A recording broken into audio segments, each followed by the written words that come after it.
प्रश्न संख्या 4। एक साबुन की लंबाई 7 सेंटीमीटर, चौड़ाई 4 सेंटीमीटर तथा ऊंचाई 2.5 सेंटीमीटर है। बताएं कि 63 सेंटीमीटर लंबे, 24 सेंटीमीटर चौड़े तथा 25 सेंटीमीटर ऊंचे बक्से में कितने साबुन रखे जा सकते हैं। तो प्रश्न 4। तो साबुन की लंबाई दिया हुआ है 7 सेंटीमीटर, चौड़ाई 4 सेंटीमीटर और ऊंचाई 2.5 सेंटीमीटर। तो पहले हम साबुन का आयतन निकाल लेंगे। साबुन का आयतन बराबर क्या होता है। साबुन देखिए घनाभ के जैसा होता है, तो घनाभ का आयतन का फॉर्मूला होता है, देखिए सूत्र दिया हुआ है यहाँ पे, लंबाई गुना चौड़ाई गुना ऊंचाई, घनाभ का आयतन का फॉर्मूला। ठीक है, तो साबुन घनाभ के जैसा ही होता है, तो साबुन का आयतन बराबर हो जाएगा लंबाई गुना चौड़ाई गुना ऊंचाई। लंबाई गुना चौड़ाई गुना ऊंचाई। लंबाई कितना है, तो लंबाई है 7 सेंटीमीटर, चौड़ाई है 4 सेंटीमीटर,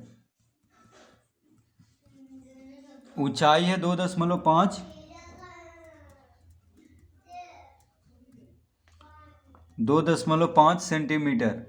ठीक है, तो देखिए लंबाई गुना चौड़ाई गुना ऊंचाई, तो लंबाई 7 सेंटीमीटर, चौड़ाई 4 सेंटीमीटर और ऊंचाई है 2.5 सेंटीमीटर। तो साबुन का आयतन हो जाएगा, तीनों को गुना कर देंगे। तो दशमलव देखिए पहले हम हटा लेते हैं। ठीक है, तो ये हो गया 25, तो 25 चौक 100, 100 सतह 700, यानी 700 सेंटीमीटर गुना सेंटीमीटर गुना सेंटीमीटर, तो घन सेंटीमीटर।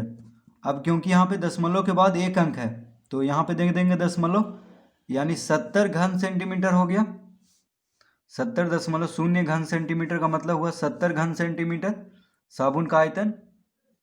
ठीक है, तो 3 बार सेंटीमीटर भी गुना हो रहा है, इसलिए घन सेंटीमीटर लिख लेंगे। क्योंकि यहाँ पे दशमलव है एक अंक के पहले, या इस तरह बोल सकते हैं कि दशमलव के बाद एक अंक है, तो इसमें भी दशमलव के बाद एक अंक होना चाहिए, इसीलिए दाईं ओर से एक अंक के पहले दशमलव दे देंगे।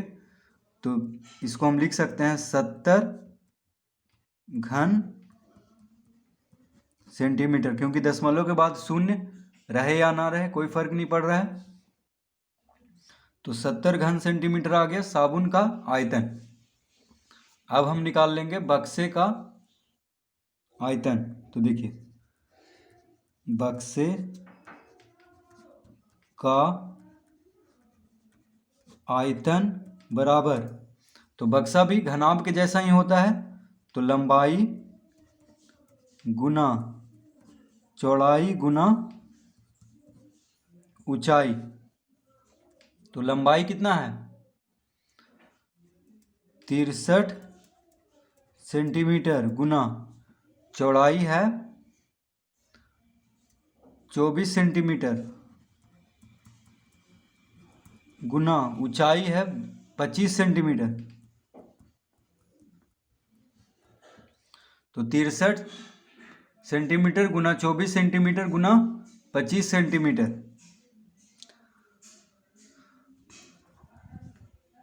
तो 63 गुना 24 गुना 25 करते हैं, देखिए रफ में। तो पहले 25 को 24 से गुना कर लेते हैं। ठीक है, तो 5 चौक 20, 25 चौक कितना होता है 100, 25 दूनी 50, 0 0 6 यानी 600। ठीक है, कितना आ गया 600।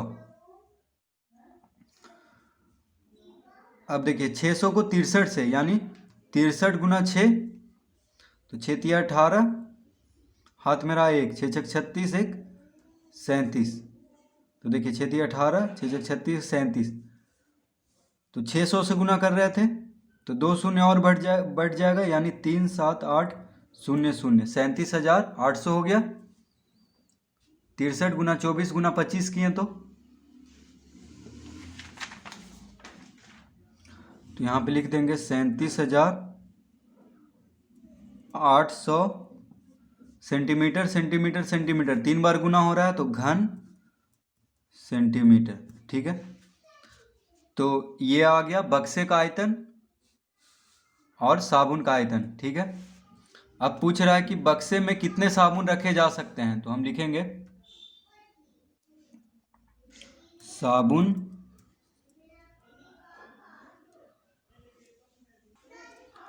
बक्से में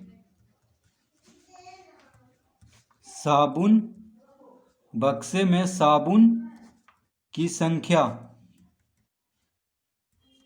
बक्से में साबुन की संख्या बराबर क्या होगा, तो बक्से का आयतन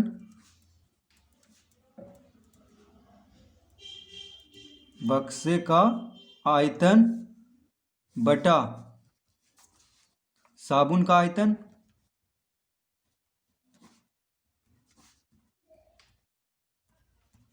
यानी बक्से का आयतन को साबुन का आयतन से भाग दे देंगे तो बक्से में कितना साबुन रखा जा सकता है उस वह निकल जाएगा, साबुन की संख्या। तो बक्से का आयतन देखिए कितना है, 37,800 घन सेंटीमीटर। तो हम लिखेंगे 37,800 घन सेंटीमीटर बटा साबुन का आयतन कितना आया था, 70 घन सेंटीमीटर। तो यहाँ पे लिखेंगे 70 घन सेंटीमीटर। ठीक है, तो देखिए एक शून्य से एक शून्य कट गया, अब 7 से ये कट जाएगा, 7 पचे 35, ये हो गया 2 28, 7 चौक 28। तो देखिए 7 पचे 35, 2 इधर गया तो 28 हो गया, तो 7 चौक 28 और एक शून्य यानी 540। तो 70 से 37,800 कितना बार में कट गया, 540 बार में, सेंटीमीटर से सेंटीमीटर, घन से घन। ठीक है, तो कितना आ गया, बराबर 540, यानी बक्से में कितना साबुन रखा जा सकता है, तो 540 इसका उत्तर। तो प्रश्नावली 53 का प्रश्न 4 का उत्तर कितना होगा, 540 साबुन। तो बक्से में साबुन की संख्या 540। ठीक है, तो पहले साबुन का आयतन निकाल लेंगे, उसके बाद बक्से का आयतन, और फिर बक्से का आयतन को साबुन का आयतन से भाग दे देंगे तो आ जाएगा साबुन की संख्या। प्रश्न 5, एक हौज 3 मीटर लंबा, 2 मीटर चौड़ा तथा 1.5 मीटर ऊंचा है, उसमें कितना लीटर जल अटेगा। एक घन मीटर बराबर होता है 1000 लीटर। ठीक है, यहाँ पे देखिए दिया हुआ है एक घन मीटर में कितना जल अटता है, 1000 लीटर। तो हौज का लंबाई दिया हुआ है, चौड़ाई दिया हुआ है और ऊंचाई दिया हुआ है, तो इस हौज में कितना लीटर जल अटेगा। ठीक है, तो प्रश्न 5 में हम लिखेंगे हौज का आयतन, हौज का आयतन बराबर क्या होता है, हौज देखिए घनाभ के जैसा होता है, तो घनाभ का आयतन का जो सूत्र होगा वही सूत्र हौज का आयतन निकालने में लगेगा, यानी लंबाई गुना चौड़ाई गुना ऊंचाई। ठीक है, तो हौज का लंबाई कितना दिया हुआ है, 3 मीटर, तो 3 मीटर गुना चौड़ाई 2 मीटर, ऊंचाई है 1.5 मीटर, 1.5 मीटर। तो देखिए 3 दूना 6, 15 छक 90। ठीक है, तो 90 के 9 के बाद दशमलव देना होगा क्योंकि दशमलव के बाद एक अंक है, यानी 9 आ जाएगा इसका उत्तर, 9 घन मीटर। ठीक है, अगर देखिए दशमलव नहीं रहता तो 90 घन मीटर हो जाता, लेकिन यहाँ पे दशमलव है इसलिए 9.0 घन मीटर होगा। ठीक है, तो दशमलव के बाद शून्य लिखें या ना लिखें कोई दिक्कत नहीं है, तो 9 घन मीटर हो गया हौज का आयतन। ठीक है, अब देखिए अब दिया हुआ है एक घन मीटर बराबर 1000 लीटर, तो हम लिखेंगे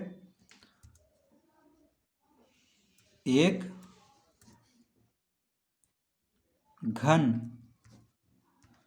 मीटर, एक घन मीटर बराबर कितना होता है? 1000 लीटर। यानी एक घन मीटर में 1000 लीटर पानी अटता है। ठीक है, तो 9 घन मीटर में एक घन मीटर बराबर 1000 लीटर। ठीक है, एक घन मीटर बराबर 1000 लीटर होता है। तो यहाँ पे 9 घन मीटर आ गया है हौज का आयतन। तो 9 घन मीटर में कितना पानी अटेगा, यानी एक घन मीटर में 1000 लीटर पानी अटता है। तो 9 घन मीटर में कितना पानी अटेगा, जो कि हौज का आयतन आया है। तो 9 घन मीटर बराबर हो जाएगा 9 गुना 1000 लीटर बराबर 9000 लीटर। यानी हौज में कितना पानी अटेगा, तो 9000 लीटर। तो हम लिख देंगे यहाँ पे, अतः हौज में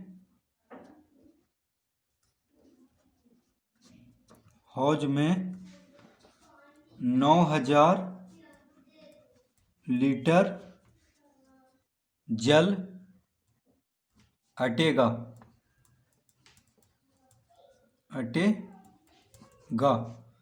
यानी हौज में कितना लीटर जल अटेगा, 9000 लीटर। ठीक है, तो ये हमेशा हमें याद रखना है कि एक घन मीटर में 1000 लीटर पानी अटता है। ठीक है, अगर किसी भी चीज़ का आयतन 1 घन मीटर हो तो उसमें 1000 लीटर पानी हम आराम से रख सकते हैं। ठीक है, पानी या तेल कुछ भी। तो हौज में कितना पानी अटेगा, 9000 लीटर।